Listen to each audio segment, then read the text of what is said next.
G'day. I'm Rebecca Munns, and I attended my own funeral. Hang on a sec, let me explain. It's 2021, and a new medication had catastrophic side effects for me, so much so that I needed to be placed into an induced coma for 2 months to get it under control. We don't talk much about comas, but in my experience, it was like a dreamscape. Some good dreams, some terrifying dreams. But the one that I remember most vividly was my funeral. I can tell you who was there, where it was, all of it. And in fact, it was one of the first things I went to speak to my brother about when I came out of the coma and I could speak again. What I also realized in that moment was what I didn't want my funeral to look like every other funeral I've ever attended. And that's when I created the funeral book.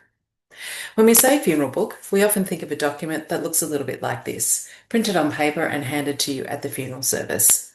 This is my beloved late Nana Thelma, and this was her funeral book. That was back in 2012, and three things happened at that funeral that were immediately lost to time. The first, my dad wrote and performed an original piece of poetry about Nan and her life. The second, my sister's kids, both aged under 10 at the time, played a squeaky rendition of Sting's Fields of Gold. And the third was a photo montage was played of Nan and her life, my mum and her siblings growing up, that I'd never seen before and never seen since. That was in 2012. It's 2026, and the Australian Funeral Directors Association reports that we attend over 190,000 funeral services each year.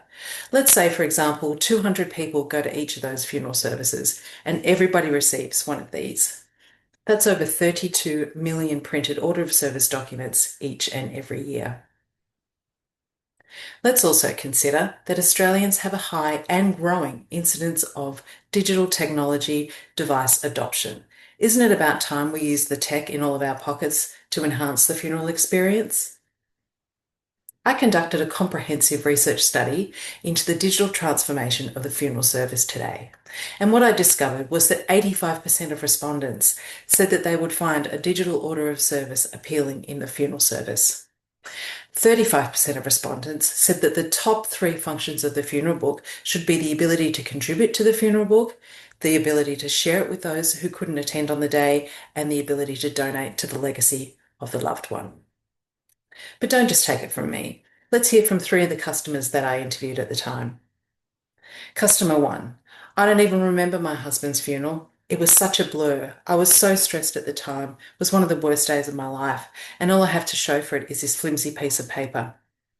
Customer two, I wish we had something like the funeral book when I was organising my dad's funeral. I know that he would have loved people to donate to the legacy that he really enjoyed to support, but there was just no way of doing it on the time. Customer three, my husband died suddenly and tragically. I was inundated with emails and text messages and drop boxes and all sorts of people trying to contribute and wanting to send photos and memories. It was a beautiful sentiment, but there was no central point to collect all of this. As you can see, the funeral book is solving for these issues.